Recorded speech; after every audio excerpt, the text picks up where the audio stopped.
I'm DJ. And I'm Andrew, Welcome to One Shots Tavern. a TTRPG podcast where we seek out new ways to tell your stories through different systems and games. Today, we are talking just kind of podcast updates as well as some of Absolutely. our own kind of more personal updates as game masters and as creators in the space. DJ, doing this podcast and specifically doing video has kind of been a huge element of this. Pain in the butt.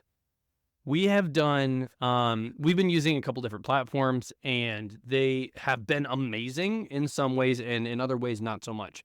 Biggest pain point we're experiencing on my end as the editor is when we do any long form stuff, it just cooks. It doesn't matter how strong my computer is. It has more to do with software limitations, export limitations, lots of stuff like that when you're dealing in video. I'm not going to keep talking about that. I don't want to think about it. It makes me frustrated. But the reason why we're talking about that, it kind of led us to evaluate what are we doing and how are we doing it and what's the expression of it. And so we just kind of want to go over some updates for our listeners and those of you that are following along because things are going to change a little bit.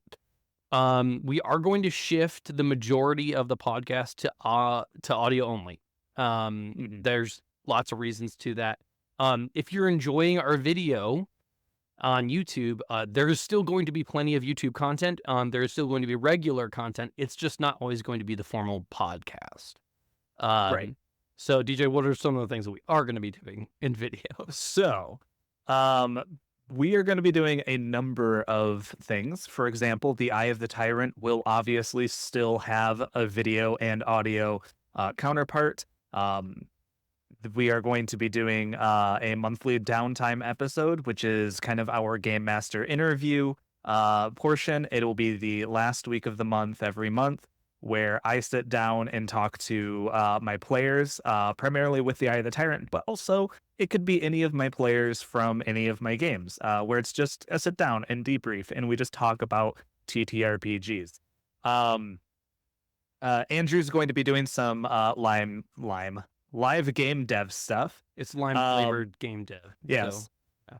And we are going to be still having some video stuff for the main podcast. However, it is going to be moving more towards a Patreon only format. Like our full demos that we've been doing in the past. Exactly, because it takes a lot of work for us to edit those. There's something special. And so we're going to throw those onto Patreon, whereas the audio will be accessible to everyone, whether it be on the Red app. Oh, I did say it. Or Ooh. he did say it. It's funny. The moment you did, I started seeing less people in our live. That's got to be often. I was talking about U2, the band, of course. U2, the band that nobody wants on their phone, but for some reason keeps showing up there. Okay, so and also just for audio listeners that are not here right now, we are currently streaming on the Clock app. If you know what that is. That's why we're mincing our words a little bit more. We're only doing this. This is not going to always be the case. We're going to be doing this occasionally.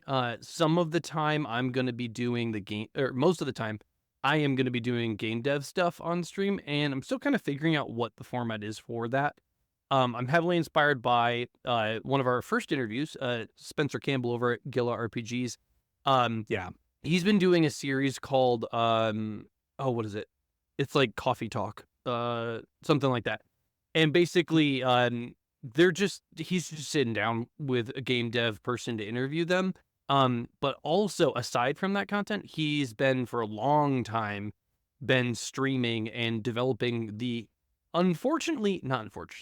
insane amount of games that he puts out, very live. Like he does a lot of it off stream, of course, but he does it live in front of people. And I think that the few times that I have done that when it came to Battle School, back in February when I was doing it, there's just a lot, to work in front of people is both terrifying. Like I've done it as a graphic designer and hated it, but also, I found a ton of value in it once there's some trust. And, sure, We could have anybody in our live. That's completely different. But there's a vulnerable piece, and then there's a huge collaborative piece where it's like, I love this community.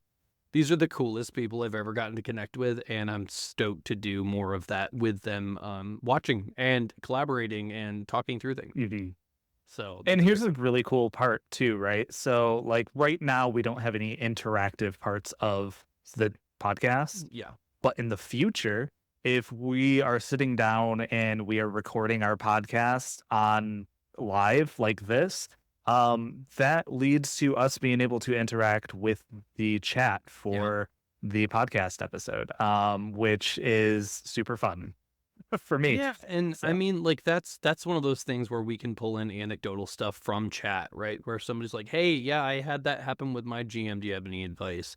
Or conversely, a player situation as well. Because like that's a huge reason why we're doing this podcast. If you haven't heard yeah, before, we want to figure out how to tell better stories, and a big part of that involves dealing with people. I'm not one to like go and read the like am I the a-hole posts about D&D because those are kind of cringy sometimes and I don't love them because they lack a lot of context. But if you have real questions, we want to be available and be able to interact other than just in an asynchronous fashion through right. like a comment section on our TikToks or something.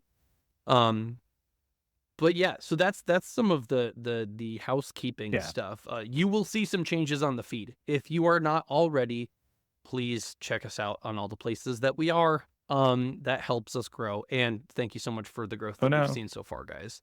Oh no, what? Move forward.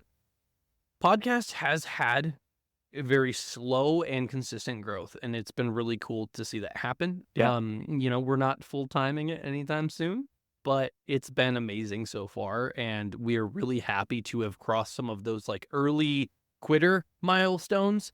We're this will be Yes. episode 21, which is exciting Yep. to actually have gotten to that point. But we're 99% already of podcasts end before episode 1. I should hide my logo. before episode 1. Before episode 21. Oh, okay. Like before, Yeah. yes, 100% of podcasts fail before they ever start. Um, but That's true. but yeah, on the milestone point, that's been huge. And also in our life, I just hit a lot of crazy milestones with regards to gaming. I just finished a game that I've talked about briefly before in the podcast called Tome. DJ's been a player in this for like it's like a year and a half at least. Um, and that has been a long running campaign. Not only is it long running in the sense that it was a year and a half, that's kind of like medium to long for some people, mainly because most campaigns fail before that point. But I am more proud that I got to put a pin in the end of that. One, because everything was Yes. fighting against us to fail because life got crazy near the end. And I wrote a lot of the content for this setting and this story over a decade ago. I've ran it 2 other times and those have failed. So I finally got to see the conclusion. And it was a very different conclusion than I ever thought it would be. But we got to finish that. So this is totally selfish. Yeah. DJ, what did Tome as a player do for you, teach you? What were the big takeaways other than just like the story and the fun and whatnot? But like what's Yeah. different for you since that? So here's the thing, right? Tome was most of our introduction to Cipher System, Yeah. right? And in that helped us begin to move into things that are not Dungeons and Dragons, which was nice. It introduced me to the idea of more player driven narrative Yeah. than canned narrative.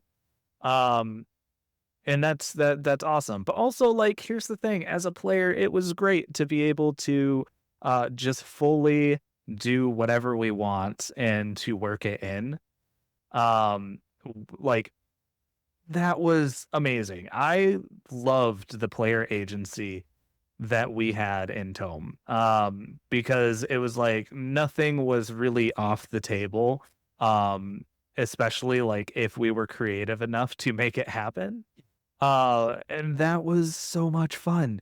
Um, I think about it like Plus, this, yeah, and this is a cipher related thing, but on your note there, um, I have such a bad taste in my mouth for being a powerful sorcerer in like a D&D game, right?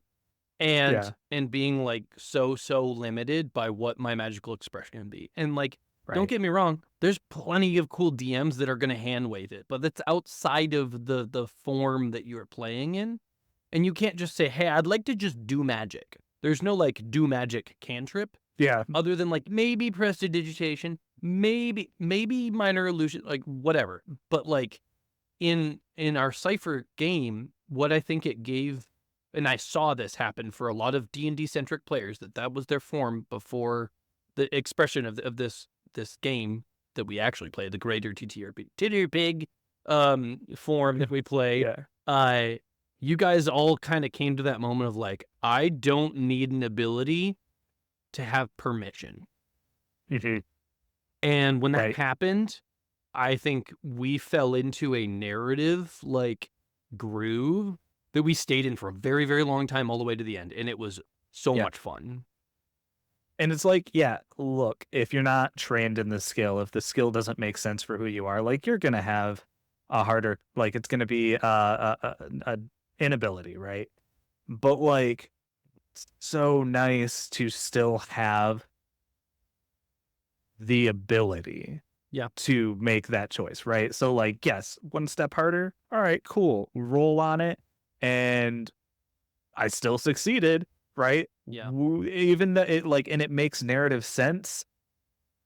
It's the Yeah. way that all TTRPGs should play, really, uh, in my opinion. And we've run into a few that do. Yeah. A lot, actually. It's yeah, it's great. You know, I'm absolutely loving this whole Titter Pig community, And I don't want to and say it's the like, norm, but like I think it's okay. As an uneducated person in this space that we are entering into, that we're wanting to learn about, I may get these terms wrong. So for like Adam, and our like DSR Adam and our friends that are well versed on these terms, I might get them wrong. But like, we're not OSR folks. That's right, really not where I'm finding myself all. I enjoy some OSR games. If you're not familiar, Old School Revolution, is that what it is officially? Or Renaissance? uh, Whatever. That idea. Renaissance, Old old school school is the Renaissance, oldest. yeah. And then um I think I'm hearing your rats in the background, by the way. Oh, Um boys. Schnow. Um Skittering Soon around. that won't be an issue because Yeah. Yeah. But we're finding ourselves in the NSR space, which is New School Revolution. That is honestly, I think, a better way to define NSR in a lot of ways is it's narrative centric and it is rules yeah, light, but it's not without rules. I think I had a weird introduction to quote rules light that I enjoyed, and that was Fate. I yeah. got introduced to Fate back in 2012, probably, the end of the world. Um, Yes, and the first one. I ran like some Gonzo stuff, and it was the first time that like I had permission to do that with a system, right? Where it was like anything goes. Yeah, I ran it for a bachelor party, and it was a bunch of nerds.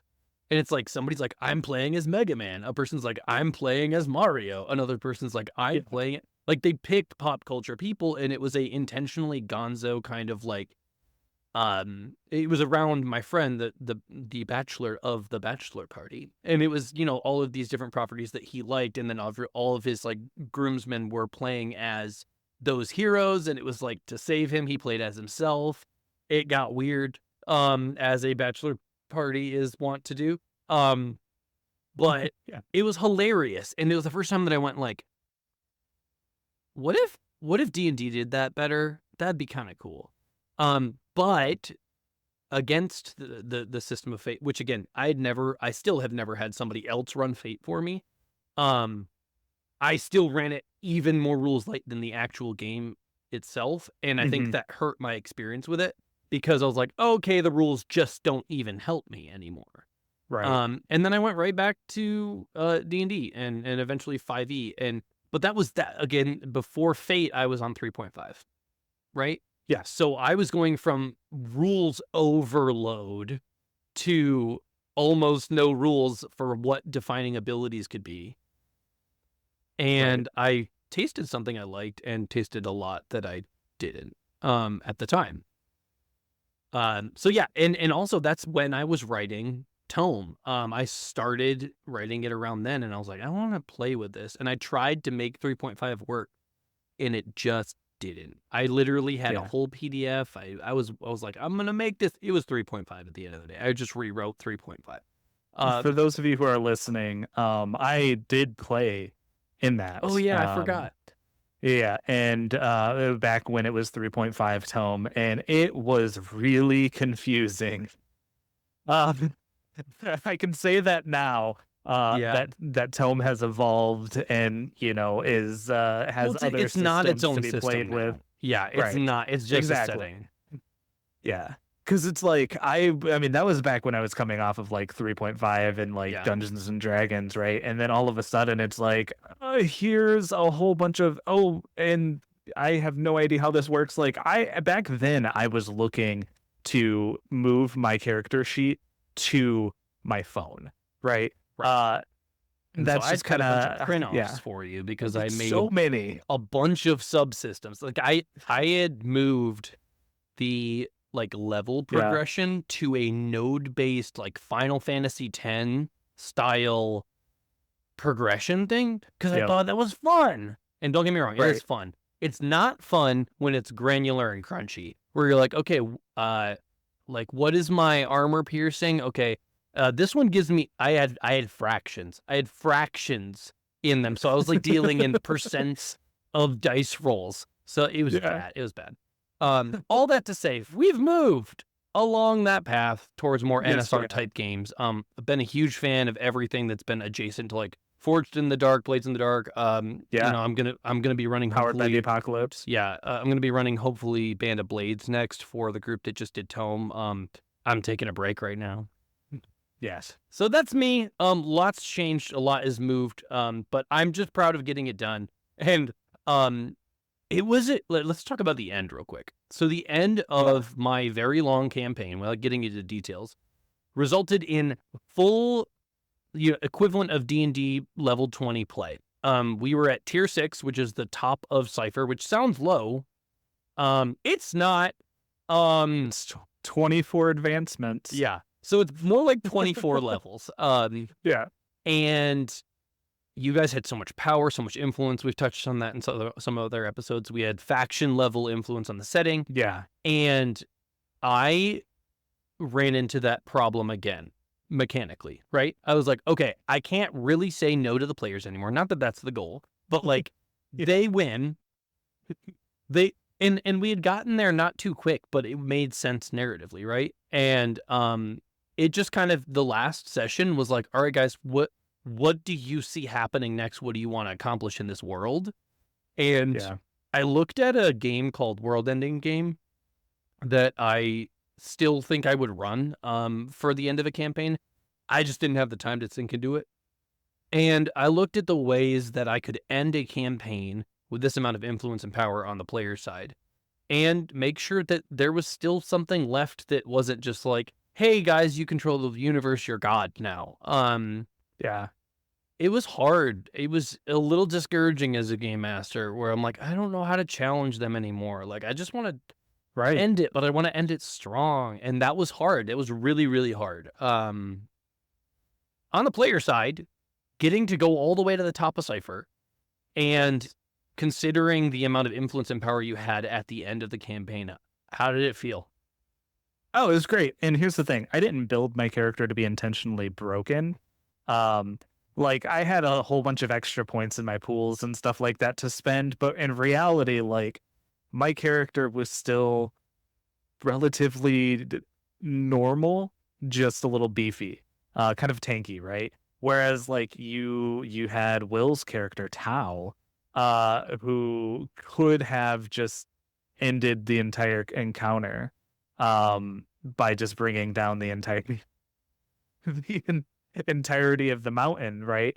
And it's like, yeah, that's a thing that can happen. I had a blast with it. I absolutely loved uh looking at it and going, cool, where are I cut out. I don't know how you long. okay. I don't know how long I wasn't in It was the just a second. recording. I heard it go boop boop. Really? Okay. Yeah. Son of a gun. So you should be good. Let's give it a second so it refreshes. And but anyway, I really like loved basically having a character and going, cool, this character is affecting the universe as a whole. They have a whole life ahead of them in which they're going to go out and do things. Yeah. If we have like this crazy awesome company, right? Where like, we can still kind of like shadow affect the world as a whole. Um, but at the same time, like nobody really knows, Yeah. right? Nobody knows what happened. The it's not like our characters went on to be famous individuals, Well, right? maybe Comrade's The character. Comrade's character definitely, but we But he's won't get probably into the that. next big bad. Yeah, he's Unfortunately. the villain for sure. Pulling some Doctor Doom moves, Yeah. if I've ever heard of them. But yeah, it was a nice, like, for one, I think it's the first time I was a part of a campaign that was start to finish. Um, when we did Avernus, Oh, yeah. I was not in the first 4 levels of Avernus. Yeah, you came Uh, in when like you were in El Terrell. yeah, because it was that was around the time like we had been hanging out, but like I had fallen off a bit again, Yeah. and then like that was around the time that I started like, started dating Amber, Mm-hmm. and then we got back acquainted, and Yeah. we were hanging out every week, playing D&D. But with this was actually the first, like, from session 0 to the end Yeah. that I've ever done. I've never finished a campaign as a player before. Wow. As like the whole thing. So that was really cool. To be able to finally do that and go, I did it. I finished Right. a campaign. Because that was actually my New Year's resolution for 2021 was I'd like to start and finish a campaign. And then Dang. 2020, it took until 2023, but Dude, it's uh hard. it's hard. It's so You hard. got to keep people together, Yeah. right? And that's the hardest part is keeping people together and able to like meet up consistently. Right. Well, on that So, note, we technically had two players join and leave during the like yeah, so like we were trying to figure that out. It was a lower player count in general right. than like what some people do these days. But it started out at 4. It never went up more than that, right? So we had some sessions with 3 players. Big fan of that. Big fan Yeah. of that. I like low player count. It lets players have the spotlight more often. They get to interact more. They get to build camaraderie. In some systems, I'm sure that's not as fun because you don't maybe have as much to play off of. Maybe some social groups, people don't want to be in the spotlight that much and they just kind of want to Yeah. observe and sit back. But with the right Yep. group, I mean, it's great. I'm a big fan of it.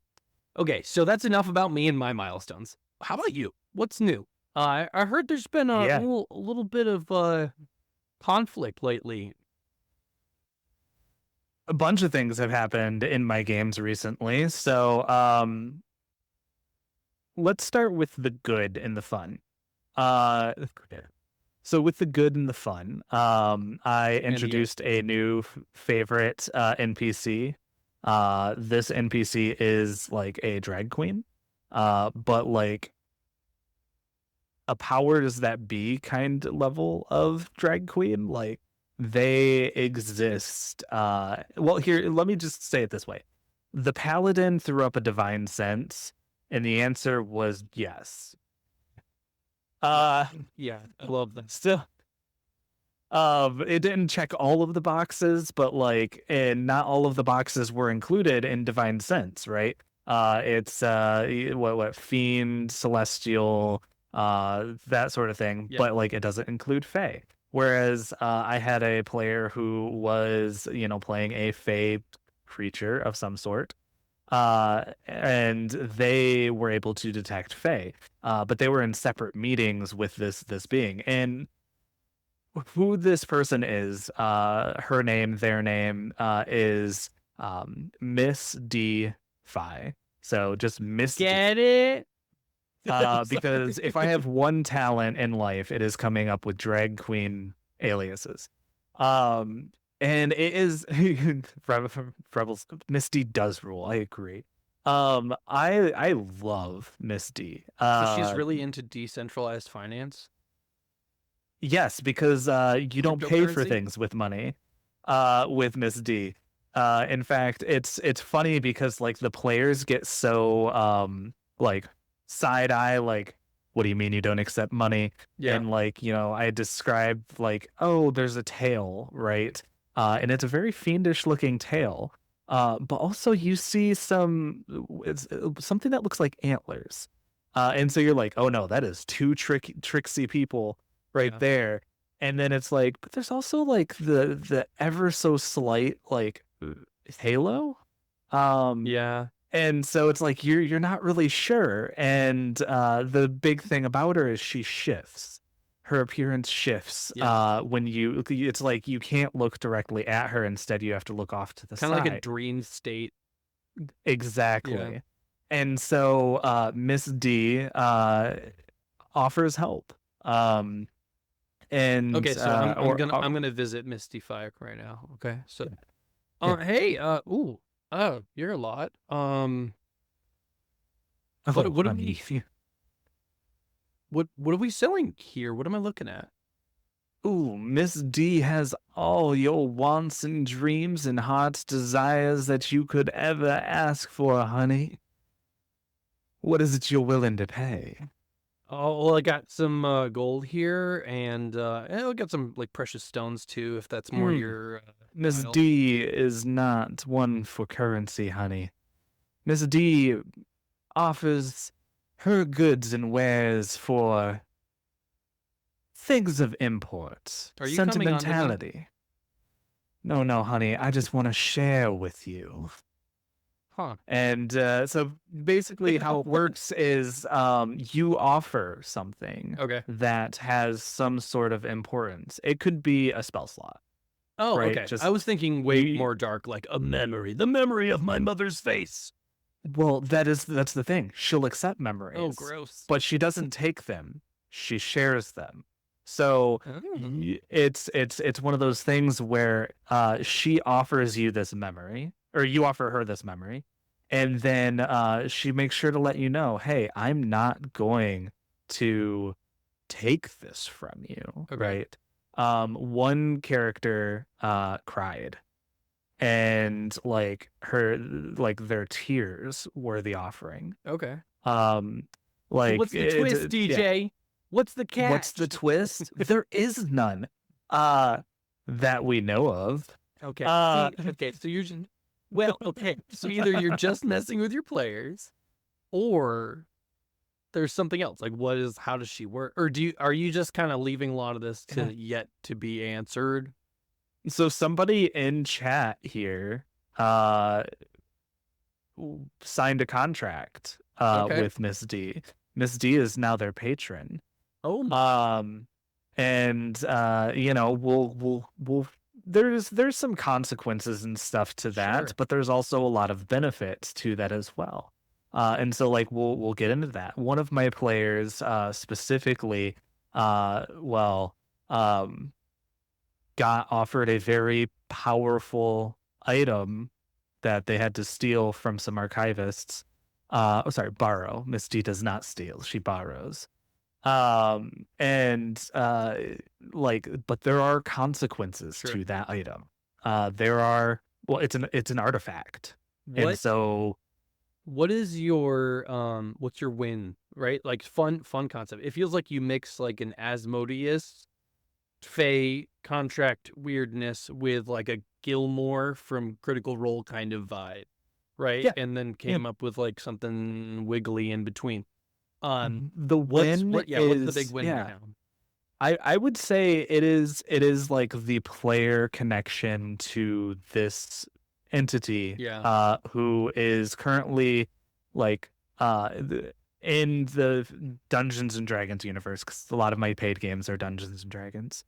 Um is like they have a NPC that they love, Yeah. that they're excited to see and hear from, who is able to help them quite a bit, because in my D&D games, she resides in Sigil. Yeah. And so like her whole thing is basically being able to appear anywhere and everywhere because of course it's this city of doors, I portals, got it. right? I'm sorry, buddy. You said sigil. It's been It's confirmed as Sigil. sigil. It's been confirmed as By Sigil who? lately. By who? By By Christopher people that are by wrong. by Perkins. No, I'm Perkins telling didn't you, write sigil. doesn't matter. It's sigil, and I would bring up that Monty Cook wrote it as sigil. He did, but he no longer, or they no longer work with Wizards of the Coast. So. It's okay to be wrong, Dish. It's okay.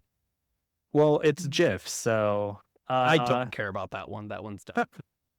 But anyway, so the win is like this fun, loving, possibly dangerous NPC that people want to be around, right? Yeah. But also like they're one of the best NPCs that I've played. I enjoy playing them. So when are you dressing up in drag as this? So I actually talked to beautiful Penny being? about this.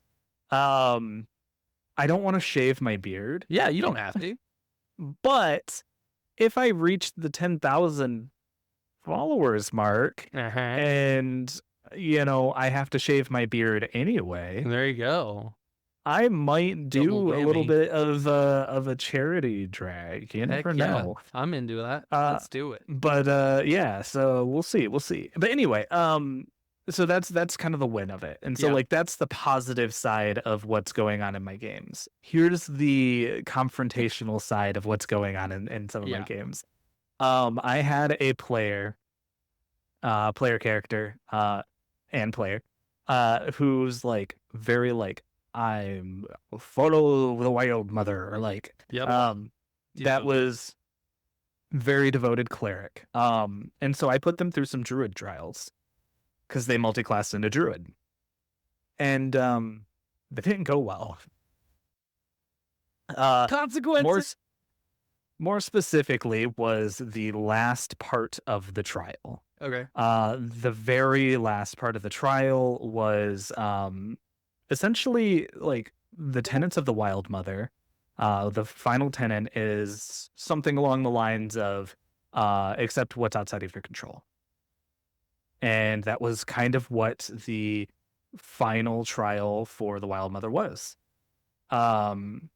Because this character had like a whole lot of like hate and anger that they were holding on to towards a specific NPC.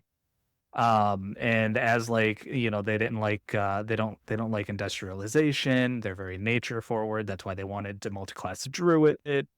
And basically it was one of those things where it was like, hey, you kind of have to accept the fact that like in this natural world of ours, like those things are outside of your control. Yeah. And also this person who caused you a lot of pain, like holding on to that is going to hold you back. And they flat out chose to fail the trial and started reaching out to other deities, one of which was the Spider Queen. Okay. And all right. They went dark immediately. Yeah. And I was just like, all right, well, all right, that's fine. You well, wanna they're do chasing meth? after a There are cultist. consequences. shit. They're chasing after cultists, and they found a cultist lair. They went down there, and they were fighting. They were mopping the floor with all of them. Yeah. Like there was two left, and this persistent thorn in their side, um, that named Domovoy, was um bantering back and forth with that character, Yeah. and realized like, what's up with the spider get up? Like, why do you have the staff of the spiders? Like, what's up with why you in your emo phase, bro? Like, It's not a basically phase. just bantering back and forth. And I go, it seems that you're having some trouble with your goddess. And he's like, yeah, I am. And I said, well then, I have the ability to introduce you and have you talk to each other. And this player character was not thinking fully. This is Uh, okay. I know where this is going because I saw your yeah, thing on it. I don't they know, man. I don't know. This is kind of like a little bit too sneaky on the dungeon I, masters. I A thought little like unfair. listen, they had a chance. And listen, so they did this. They're like, if you have the ability to let me talk to my goddess, you give it to me right now. And so what does Domovoy do? All right. He leans in, he whispers in the ear, and the player character drops right there on the spot. Power word unalive. Power word unalive. Now, the wizard did try to counterspell. Okay. He came so close. Yeah. It's a level 9 spell. Uh-huh. So you have to roll a 19 Yeah. or above. And he came so close. And his character dropped. Now, is that the permanent end Right. of Bithram Ooh. Tingle? Who knows? For me, it's always up to the players on when the permanent end of their character is. If they want to come back and we can work it narratively, absolutely. But essentially, and how we've been role playing it is because I role played like that entrance into Elysium, like the Ooh, very the fun. the wild mother would like a word with you. That's terrible. And well, here's the thing. He was chosen All right, so and then he turned his back. okay, here. I've got this for you. Player, if you're listening, here it is. Work this out with DJ. Go Spores Druid, hollowed one for your race. Come back as a freaking like wild mother husk of nature. Do that. That's fun. That get your edginess right there. Honestly, I'm gonna message Nick and I'm gonna tell him to consider like that as one of the options. Because beautiful, beautiful. Just don't, entertain the thought of Zugat Moy. Just don't. I know you're thinking about it. Don't. But yeah, it's been good. My games have been going great. I've had a lot of like really fun highlights and stuff like that. I've got a new game that is starting on Saturdays, 1 p.m. Eastern time, where we're playing Cypher System. If you want to join that, there is still time to join that. One of my Yeah. players had to back out for the day, meaning that we had to cancel. We still got 2 slots that I will allow. I don't want to do more than 5 people in a Cypher game. Just because like there's a lot of overlap that happens and it's built I mean, really yeah, the nicely. system's built for 4 classes, even though Yeah. there's different versions of those classes in the different books, that it's 4 Yeah. classes. It basically, like it gives you so many subclasses to choose from, but Yeah. in the end, if you have a party of clerics, you got a party of clerics. Yep. Uh, but yeah, it's great, and I'm loving it. I'm starting to plan out like what my next campaigns are going to Yeah. be as a game master for hire, right? because I want to start branching out into a little bit more like unique games Yeah. each. Because it was nice running the same campaign for several different groups, just getting started. But Mhm. now I think I know the groups well enough that like if we were to, all do a different type of campaign in a different setting or even a different system, um, it'd be Yeah. something I could handle, and would probably be more fun for me.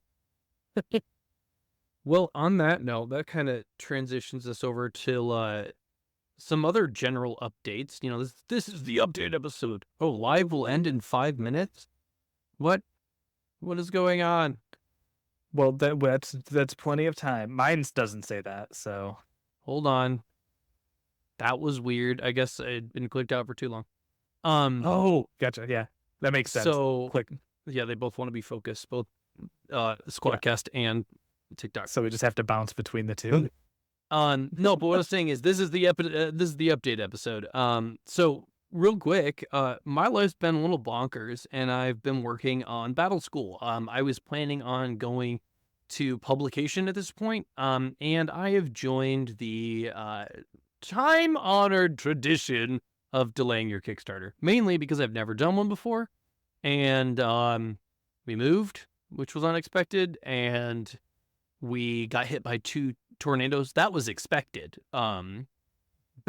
Yeah, No, yeah, we I mean our house is fine. But it really uprooted us for a while, quite literally. Giant tree, bunch of other fun stuff. Um, destroy camper. yeah, that, and I started up a lot more freelance work, so I've been working way more than I have in a while to help around financially. So life happened. So that being said, the book is done. The layout is halfway done. Um, and I just got to get some focus time to bang it out. And then I'm going to be moving over to what I'm calling like a closed beta. Basically, I'm sending the PDF version to all of the backers, and they're going to get a chance to play with it, Yeah, read through it, and let me know if anything looks broken or anything needs TLC, or if there's like PDF errors or whatever. So that's gonna be the next step for me. I don't have a date because I don't want to push back another date. But my goal is right. to probably in the next month finish up all my layout and move forward. So that's where Battle School's at. If you're interested in more information, stay tuned to TikTok as well as our other places. And Deej, how is Pink Security and more? Yeah, so I had put it on the back burner for a hot minute just because my brain couldn't handle buying a house, raising money for charity, Yeah. and everything else that was going on in the state of the world. However, I gave myself a late date for delivery for a reason because of my ADHD, and I knew that. I am on track. I basically am handing off the manuscript to the editor for us to do some co-fluffing and some co-writing and Calm down, TikTok. and basically taking the rules and Yeah. putting them in a format that works for publication and taking whatever suggestions they have for me to expand, narrow, however, what I think I'm at somewhere like 8,000 words, Yeah. which is, I mean, it's a zine. That's That's a lot. around where it should, that's where it should be. Yeah. And it's mostly lore as promised, Yeah. right? So that way people can drop Pink Security into whatever system they would like. And then of course the battle race rules are fairly easy to convert, Yeah. especially for systems that have success rates that are like critical fail, critical success, and everything in between. Yeah. I made sure to write them in a way that works for that, and then to define what that means in a D20 situation.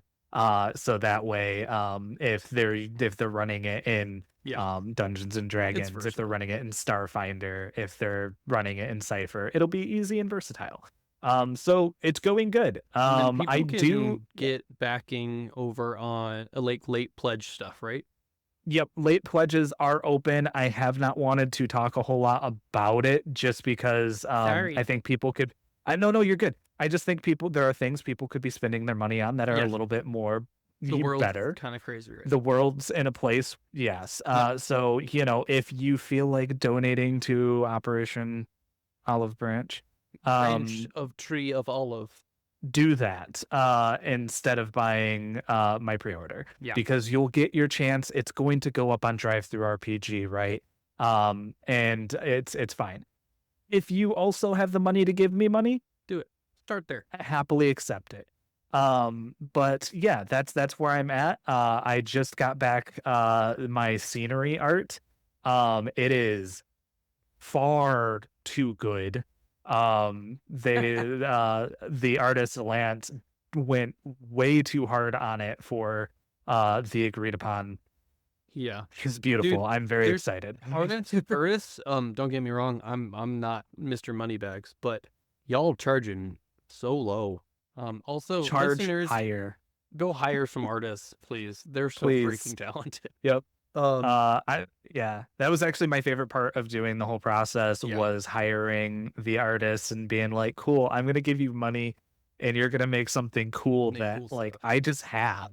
Yeah. So I can't wait to get that, and then I'm still on track to deliver by October.